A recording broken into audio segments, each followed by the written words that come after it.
আমরা খুঁজছিলাম এমন এক পরিবার যারা রোজা রাখে কিন্তু ইফতারে তেমন কিছুই জোটে না। আশুলিয়ার এক এলাকা নিরিবিলি। রাস্তার পাশে পেলাম এক ছোট্ট টিনের ঘর। দরজার ভেতর উঁকি দিতেই দেখা মিলল এক মা ও তার ছোট্ট সন্তান। আমরা ওদের সাথে আজ ইফতার করতে চাই শুনে একদম থমকে গেলেন মা।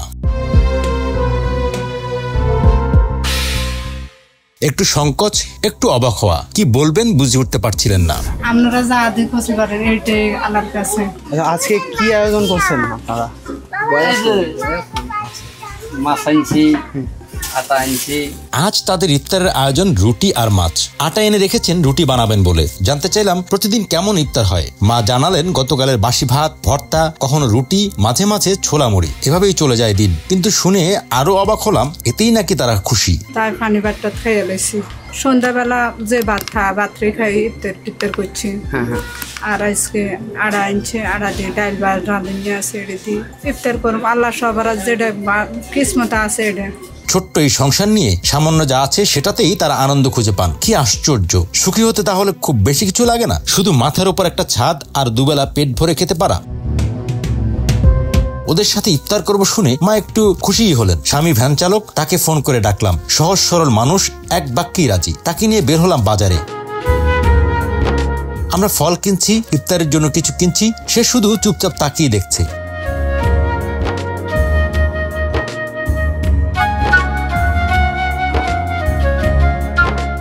আমাদের পছন্দের সব কেনাকাটা শেষে ফিরে এলাম তার ঘরে। ওদিকে পাশের ঘরের আরেকটি পরিবারকেও দাওয়াত দেওয়া হয়েছে, কারণ ভালো মন্দ কিছু হলে ওরা একা খায় না, পাশের ঘরের সঙ্গেও ভাগ করে নেয়। সংসার ছোট হলেও মনটা যে অনেক বড়। চাচিরা ইফতারি করে না, যত গরিব হয় যতটুকু হোক সবারই দেয়, সবারই নিয়ে খাওয়া যায়। কেন না কি কি দিতে আপনারা এই পর্যন্ত? এবার তো যাই আনছে, বুট আনছে, মুড়ি আনছে, গরিবের দরবারে যা মিলছে তাই সবারই নিয়ে একসাথে। ইফতারের আয়োজন চলছে। ঘরের একপাশে কেউ চকিতে, কেউ মাটিতে বসে গেছে। আর ছোট্ট ছেলেটা, সে ব্যাগ খুলেই আঙ্গুর আপেল খাওয়া শুরু করে দিয়েছে। আহ, কি আনন্দেই না খাচ্ছে। এত ইফতারি যে মন ভরে কোনোদিন করতে পারে।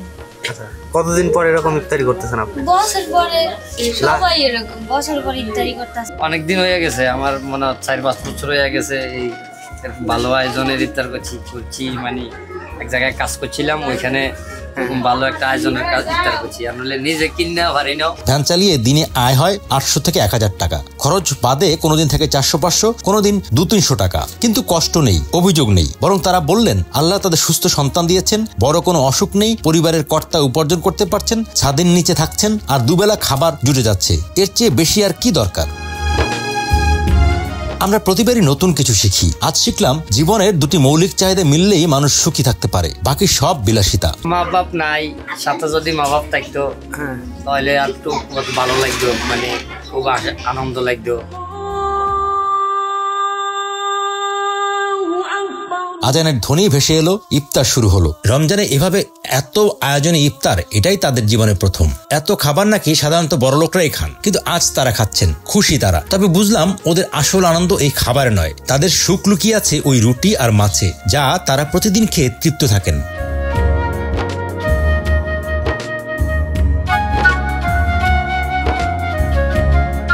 এই আয়োজনের উদ্যোগ নিয়েছিলেন দুবাই প্রবাসী নিঝুম। চেয়েছিলেন এমন এক পরিবারকে খুঁজে বের করতে যারা সত্যিই সামর্থ্যহীন। কিন্তু আমরা কি পেলাম? যারা সামান্যতেই খুশি, তারা কি সত্যিই অসমর্থবান? না, বরং তারা নিজেদের সম্পদশালীই মনে করেন। যেতে আমরা আয়োজনটা দেখছি, উপরে আল্লাহ তো সব দেখতেছি। ফেরার পথে ওদের জন্য রাতে বিরিয়ানি দিয়ে এলাম, আর আমরা বিদায় নিলাম নতুন কিছু শিখে, নতুন এক উপলব্ধি নিয়ে। বিদায় ছোট্ট কিন্তু বড় মনের এই পরিবার।